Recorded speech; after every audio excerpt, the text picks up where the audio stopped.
తో పాటు ప్రవీణ్ కుమార్ గారు ఉన్నారు, బీజేవైఎం కార్యదర్శి. ప్రవీణ్ కుమార్ గారు చెప్పండి, ఫోన్ ట్యాపింగ్ ఇష్యూ అనేది రేవంత్ రెడ్డి గారు కూడా చాలా సీరియస్గా తీసుకున్నారు, మీరు కూడా దీన్ని చాలా సీరియస్గా తీసుకుంటున్నారు. సో మరి రేవంత్ రెడ్డి గారు న్యాయం చేస్తారు అనుకుంటున్నారా? ఒకవేళ వాళ్ళు అరెస్ట్ చేయకపోతే మీ ప్లాన్ ఏంటంటారు?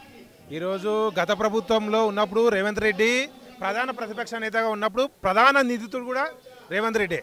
ఆయనే చాలా బాధపడ్డాడు ఈ విషయంలో. ఈరోజు ఆయన ముఖ్యమంత్రిగా ఉండి ఈరోజు డిసిషన్ తీసుకోవడంలో నిర్లక్ష్యం వహిస్తుందని చెప్పి మేము భావిస్తున్నాం. అందుకే ఈరోజు భారతీయ జనతా పార్టీ ఆధ్వర్యంలో ఇందిరాపార్క్ చౌరస్తాలో ఈ నిరసన దీక్ష పూనుకున్నాం. మేము ముఖ్యంగా ఈరోజు ఎవరైతే కేసులో ఉన్నవాళ్ళు కేసీఆర్ కావచ్చు, హరీష్ రావు కావచ్చు, కేటీఆర్ కావచ్చు, సంతోష్ రావు కావచ్చు, శ్రావణ్ రావచ్చు కావచ్చు, అందరు రావులు వచ్చి మన యొక్క బతుకు పైన ఈ యొక్క తెలంగాణ యొక్క ప్రేమ పైన ఇవన్నిటిపైన కూడా వాళ్ళు పెద్ద ఎత్తున దాడి చేసిరు, ఫోన్ ట్యాపింగ్ చేసి మన తెలంగాణ పరువు తీసిరని చెప్పి మేము భయంగా భావిస్తున్నాం. సో ఈ ఒక్కరోజే ఉంటుందా, లేకపోతే వాళ్ళకి శిక్ష పడేంత వరకు ఇది కంటిన్యూ చేస్తారా? ఖచ్చితంగా శిక్ష వరకు ఇక్కడే మేము దీక్షకు పూనుకున్నాం. ఖచ్చితంగా ఇంకో విధంగా కూడా మేము దీక్షలు ఇంకో విధంగా కూడా చేస్తాం. రాష్ట్ర వ్యాప్తంగా కూడా ఆందోళన కార్యక్రమం ఉధృతం చేసి రేవంత్ రెడ్డిని ఒకవేళ అమలు చేయకపోతే, ఇది విచక్షణ తొందర చేయకపోతే సెక్రటరీ ముట్టడించడానికి కూడా మేము సిద్ధంగా ఉన్నాం. సో బీఆర్ఎస్ బీజేపీ రెండు ఒకటే అని చెప్పేసి కూడా కాంగ్రెస్ ప్రభుత్వం అంటుంది కదా, రేపు ఒకవేళ మీకు అప్పగిస్తే మీరు నిజంగా అరెస్ట్ చేస్తారనుకోవచ్చు? ఖచ్చితంగా సిబిఐ ఎంక్వైరీకి మేము డిమాండ్ చేస్తున్నాం. సిబిఐ ఎంక్వైరీ చేస్తే వీళ్ళు ఎవరు దోషులు ఉన్నారో, కేసీఆర్ దోషియా, హరీష్ రావు దోషియా, కేటీఆర్ దోషి అందరూ కూడా బయటపడతారు. సిబిఐ ఎంక్వైరీకి ఇవ్వాలని చెప్పి మేము డిమాండ్ చేస్తున్నాం. సిబిఐ ఎంక్వైరీకి ఇస్తేనే దీనిలో న్యాయం జరుగుతుంది.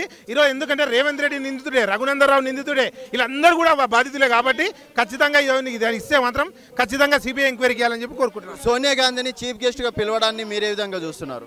సోనియా గాంధీని బలిదేవత అన్న రేవంత్ రెడ్డి ఈరోజు చీఫ్ గెస్ట్గా పిలుస్తున్నాడు.